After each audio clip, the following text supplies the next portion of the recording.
In 1885, a German inventor named Gottlieb Daimler built something unassuming, a wooden frame with two wheels, powered by a single-cylinder engine.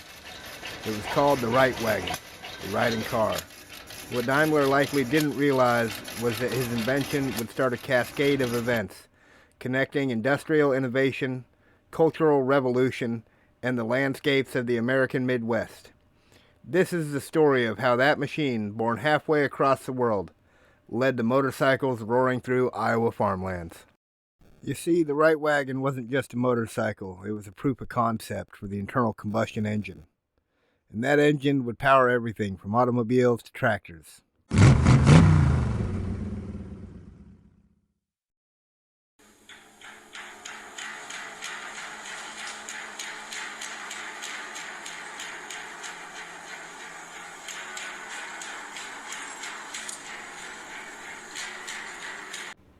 While the Reitwagen stayed a prototype, others saw the potential in this design.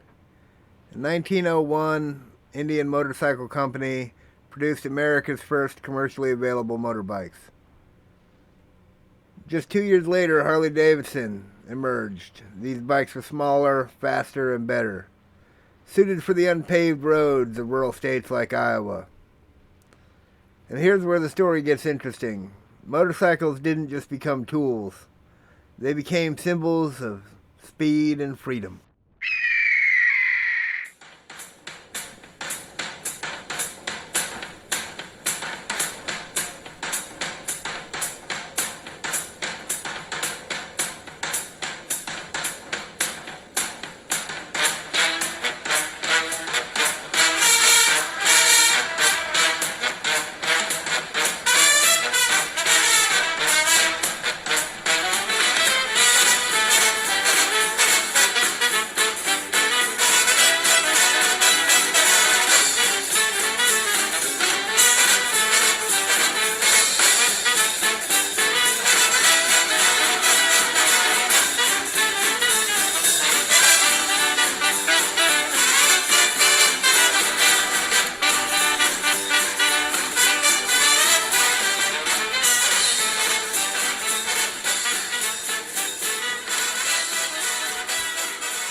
In the early 1900s, Iowa was a state defined by its dirt roads and rural towns. The first motorcycles arrived quietly, tools for practicality more than anything. Some were used for recreation, but early adopters were rural mail carriers, doctors, and traveling salesmen. People who saw these machines as faster, more reliable alternatives to horses and buggies.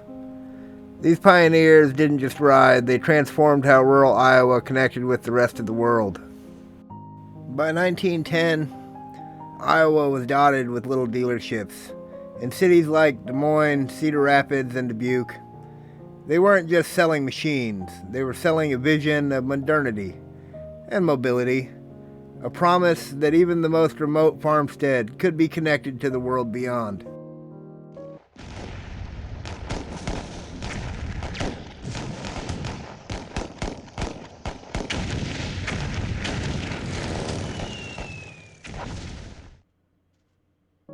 Motorcycles played a critical role in shaping American culture, particularly due to their involvement during and after World War II. Before the war, motorcycles were already used for military purposes such as rapid messaging and reconnaissance, which allowed them to replace traditional horse-mounted units. Their speed and versatility made them essential for missions like border patrols during the 1916 Mexican Border War. During World War II, motorcycles, including iconic models like the Harley-Davidson WLA and the Indian 741, were integral to military operations. These bikes were used for messenger duties, scouting, convoy escorting, and even troop mobility in airborne divisions.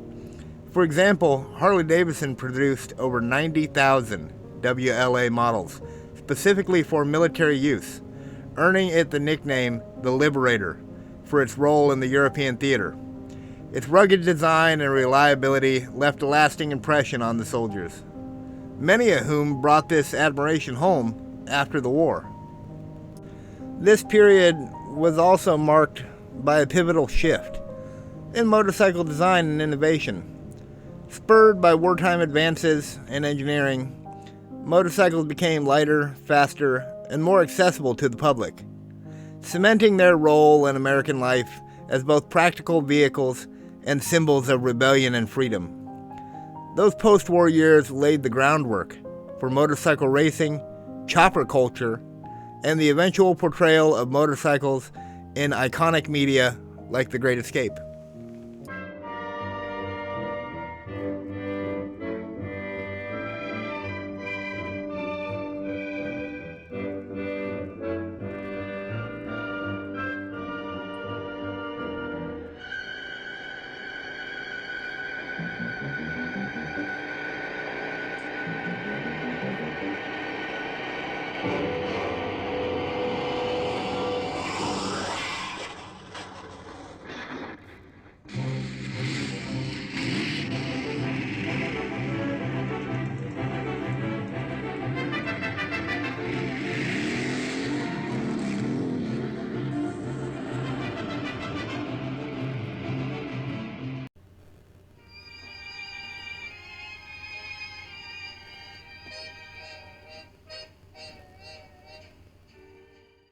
Returning veterans brought their love of motorcycling back with them. Having often been exposed to motorcycles during their military service, this era saw the birth of motorcycle clubs, MCs, which became social hubs for camaraderie and adventure. Events like the 1947 Hollister Gypsy Tour laid the groundwork for the modern image of the motorcycle club, including the outlaw biker persona. Fueled by the media coverage of rowdy gatherings, organizations like the American Motorcyclist Association, the AMA, also grew, providing structure to the motorcycling community through races and rallies.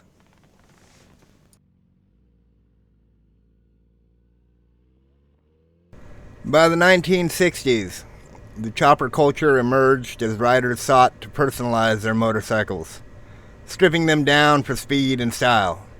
Harley-Davidson became synonymous with this movement. As bikers embraced its heavy, loud machines, films like Easy Rider immortalized this rebellious image.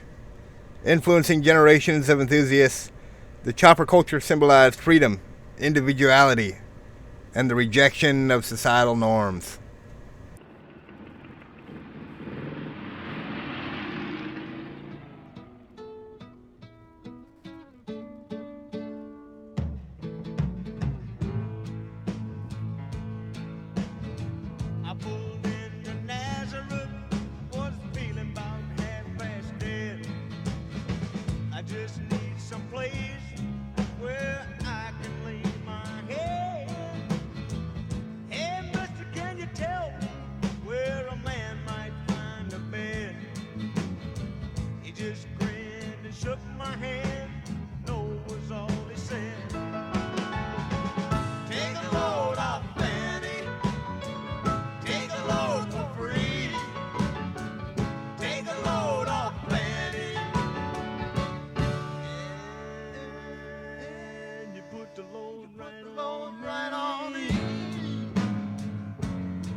The late 1960s and 70s marked the rise of Japanese manufacturers, such as Honda, Yamaha, Suzuki, and Kawasaki, which revolutionized the motorcycle market, offering reliable, affordable, and fuel-efficient bikes. They made motorcycling accessible to a broader audience. Campaigns like Honda's "You Meet the Nicest People on a Honda." Let's take a quick look at a Honda and a Kawasaki commercial.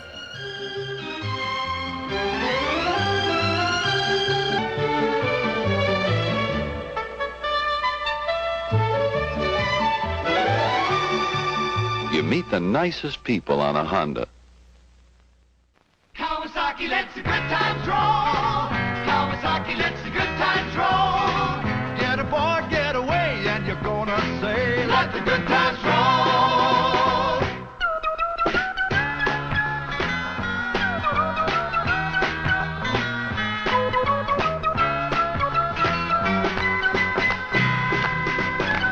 Kawasaki lets the good times roll. Kawasaki lets the good times roll.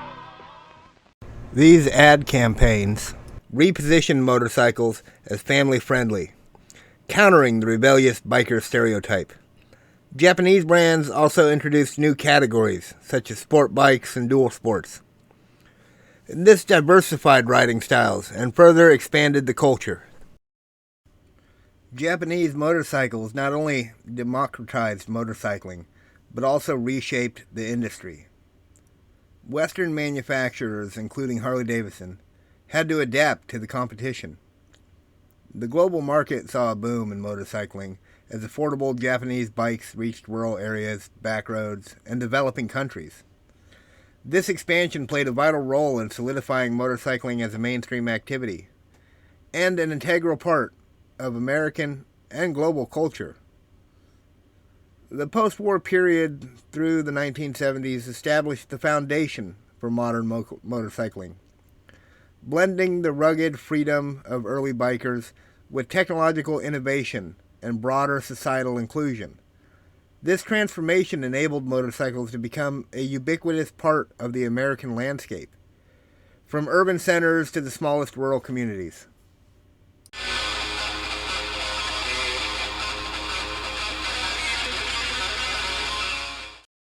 Today, Iowa's motorcycling community is as vibrant as ever. From cruisers to sport bikes, the state's roads echo with the sound of riders who share a love of the open road. But what connects these riders, whether they're veterans of the post-war Harley boom or newcomers on Japanese sport bikes? It's the shared heritage of a machine invented over a century ago.